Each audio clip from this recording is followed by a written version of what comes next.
নমস্কার বন্ধুরা, আজ আমি গাঠি কচু দিয়ে সম্পূর্ণ নতুন একটি নিরামিষ রেসিপি আপনাদের সাথে শেয়ার করব, যেটা গরম ভাত হোক বা রুটি সব কিছুর সাথে খেতে ভীষণ ভালো লাগে। আর যারা গাঠি কচু খেতে অপছন্দ করে তারাও কিন্তু খেয়ে বুঝতেই পারবে না যে কি খেলাম। এতটাই টেস্টি হয় যে একবার বানাবে আবারও কিন্তু বানাতে মন চাইবে। তো রান্নাটা করার জন্য দেখুন, প্রথমেই আমি গাঠি কচুগুলো ভালো করে পরিষ্কার করে ধুয়ে নিয়েছিলাম, তারপর খোসাটা ছাড়িয়ে এবার আমি কচুগুলোকে একদম ছোট ছোট টুকরো করে কেটে নিচ্ছি। তবে যেমন তেমন করে কেটে নিলেই কিন্তু হবে। সম্পূর্ণ কচুটাই কেটে এবার তুলে নিচ্ছি। কচুটা সুন্দর করে কাটার প্রয়োজন নেই, যেমন তেমন করে কাটলেই হবে, তবে একটু ছোট হলেই বেশি ভালো হয়। তো কেটে নিলাম। এবার নিয়ে নিলাম একটা মিক্সিং জার। মিক্সিং জারের মধ্যে এবার কেটে রাখা কচুগুলো দিয়ে দেব। এইভাবে একবার বানিয়ে দেখুন, সম্পূর্ণ নিরামিষ একটি রান্না, আর খেতেও কিন্তু ভীষণ ভালো হয়। এবার দেখুন, এই কচুর মধ্যে আমি 1 ইঞ্চির মতো আদা 2 টুকরো করে দিয়েছি, আর সঙ্গে দিয়ে দিলাম 2টো কাঁচা লঙ্কা। ঝালটা নিজেদের স্বাদ অনুযায়ী দেবেন। তো দেখুন, আমি এখানে কচুটা পেস্ট করে নিয়েছি। তারপর এখানে আমি দিয়ে দিচ্ছি কয়েক টুকরো নারকেল। এই নারকেলটা দিলে কিন্তু খেতে ভীষণ ভালো লাগে। হাতের কাছে থাকলে অবশ্যই দেবেন, না হলে এখানে কিন্তু আপনারা যে কোনো বাদামও দিতে পারেন। তো দেখুন, আমি খুব ভালো করে মিহি করে পেস্ট করে নিয়েছি। তারপর কিন্তু একটা প্লেটের মধ্যে নামিয়ে নিয়েছি। এটা আমি 2 ভাগে পেস্ট করেছি। এবার ভালো করে নেড়েচেড়ে মিশিয়ে নেব। এর মধ্যে আমি কিছু মশলা দেব। তো প্রথমেই দিয়ে দিচ্ছি সামান্য একটু জিরে গুঁড়ো, দিয়ে দিচ্ছি সামান্য একটু ধনে গুঁড়ো, আর দিয়ে দিচ্ছি সামান্য একটু হলুদ গুঁড়ো। এবার দিয়ে দেব 1 চামচ সর্ষের তেল। তারপর এই সমস্ত মশলাগুলো দিয়ে খুব ভালো করে মিশিয়ে নিতে হবে, যাতে করে মশলাটা খুব ভালো করে মিশে যায়। এবার এর মধ্যে দিয়ে দিচ্ছি স্বাদ মতো লবণ। তারপর দিয়ে দেব এখানে আমি 4 চামচ বেসন দিয়েছি। আপনারা চাইলে কিন্তু চালের গুঁড়োটাও দিতে পারেন। তো বেসন দিয়ে ভালো করে মিশিয়ে নেব। আর একটা কথা, বেসনটা কিন্তু অবশ্যই চেলে দেবেন, এতে করে কিন্তু বেসনটা খুব ভালো করে মেশানো যাবে। অনেক সময় বেসনের মধ্যে ডেলা ডেলা হয়ে থাকে, সেটা কিন্তু চেলে দিলে ভালো হয়। তো দেখুন, খুব ভালো করে বেসনটা মিশিয়ে নিলাম। অপর দিকে কড়াই গরম করে নিয়ে এখানে দিয়ে দিচ্ছি 1 চামচ সর্ষের তেল। খুব অল্প পরিমাণেই দিলাম, আপনারা চাইলে কিন্তু আরেকটু বেশিও দিতে পারেন। এবার আমি যে কচুটা মেখে রেখেছিলাম সেটা দিয়ে দিলাম। কচুটা দিয়ে কিন্তু 4-5 মিনিট খুব ভালো করে রান্না করতে হবে। আস্তে আস্তে যখন কড়াই থেকে ছেড়ে আসবে তখন কিন্তু বুঝতে হবে হয়ে গেছে। এবার দেখুন, এখানে আমি একটা প্লেট নিয়েছি, এর মধ্যেই দিয়ে দিলাম 1 ফোঁটা সর্ষের তেল। তারপর প্লেটের গায়ে খুব ভালো করে মিশিয়ে নেব। তো ভালো করে মিশিয়ে নিলাম। এবার এই প্লেটের মধ্যে নামিয়ে নেব। তো দেখুন, একদম কিন্তু শুকনো শুকনো হয়ে গেছে। তো সম্পূর্ণটা আমি নামিয়ে নিলাম। তারপর হাতে একটু জল নিয়ে সমান করে দেব।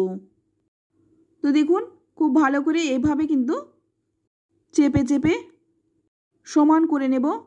এখন কিন্তু অনেকটা গরম রয়েছে, তাই এই কাজটা একটু সাবধানে করবেন। তো ভালো করে দেখুন সমান করে নিয়েছি। এবার যেহেতু গরম, তাই 15 মিনিটের মতো আমি ঠান্ডা করে নিয়েছি। তো ঠান্ডা হওয়ার পর জমে শক্ত হয়ে গেছে। এবার আমি কেটে নেব। আর এই কাটাটা কিন্তু আপনারা আপনাদের পছন্দ অনুযায়ী কেটে নেবেন। তবে আমি কিন্তু আমার মতো কেটে নিয়েছি। আমার কিন্তু কাটাটা সেরকম ভালো হয়নি, তবে আপনারা কিন্তু ভালো করে কেটে নেবেন। তো এইভাবে আমি কেটে নিয়েছি। এটা কিন্তু একদম শক্ত হয়ে গেছে। তো সবগুলো আমি কেটে তুলে নিলাম। তো এটা আমি পাশে রেখে দিয়ে একটা মশলা বানিয়ে নেব। তার জন্য এখানে একটা প্লেট নিয়ে নিলাম। আর এর মধ্যে 1 চামচ নিয়ে নিলাম সাদা তিল। আপনারা কিন্তু পোস্তটাও দিতে পারেন। সঙ্গে দিয়ে দিচ্ছি কয়েকটা চিনেবাদাম। এবার এই বাদাম আর তিলটা ভালো করে বেটে নেব। তো দেখুন একদম মিহি করে বেটে নিয়েছি। এবার সম্পূর্ণ রান্নাটা করার জন্য কড়াই গরম করে নিয়ে এর মধ্যে দিয়ে দিলাম সাদা তেল। যেহেতু নিরামিষ রান্না তাই আমি সাদা তেলে করছি, আপনারা চাইলে কিন্তু অবশ্যই সর্ষের তেলেও করতে পারেন।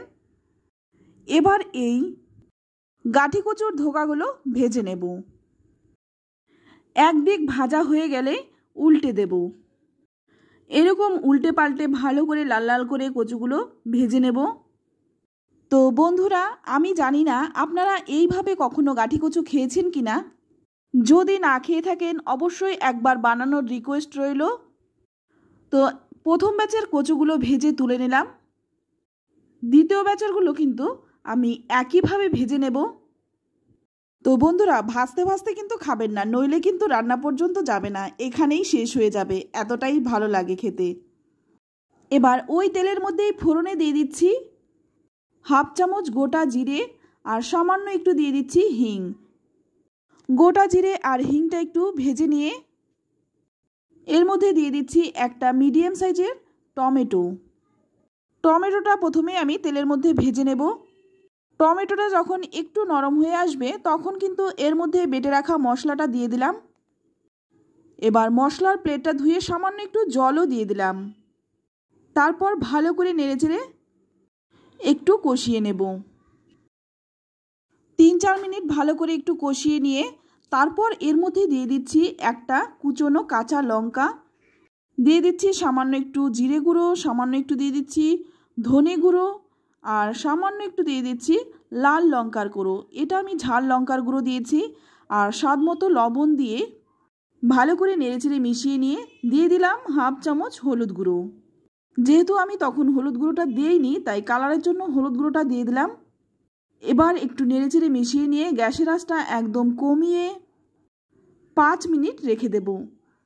তো 5 মিনিট পর দেখুন ঢাকনাটা খুলে নিয়েছি। মশলাটা কিন্তু খুব ভালো করে কষানো হয়ে গেছে, দেখে বুঝতেই পারছেন মশলাটা কিন্তু কষানো হয়ে গেছে। এবার এর মধ্যে দিয়ে দেব জল।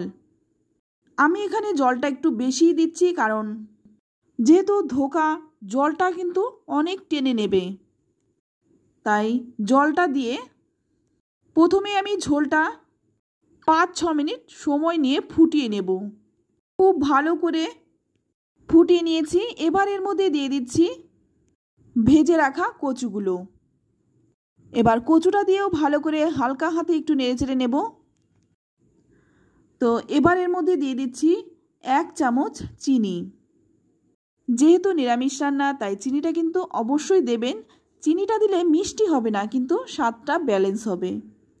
চিনিটা দিয়ে ভালো করে নেড়েচেড়ে মিশিয়ে নিয়ে আবারও কিন্তু একটু ফুটিয়ে নেব। আর এটা কিন্তু ঢাকা দিয়ে রান্না করা যাবে না, নইলে কিন্তু গলে যাবে।